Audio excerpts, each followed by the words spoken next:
Ito na ang ating ay merienda ngayong oras. Alright, at ito ang ating memeriendahin. Dahil very organic at ito ay sweet potato, bagasti potato. Kamote fritters, kasano, di kita lang masabal mo kat sweet potatoes.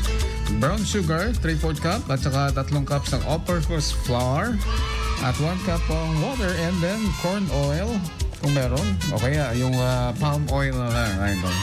Balatan ang ating potato at ito ay hiwain natin ng maliliit.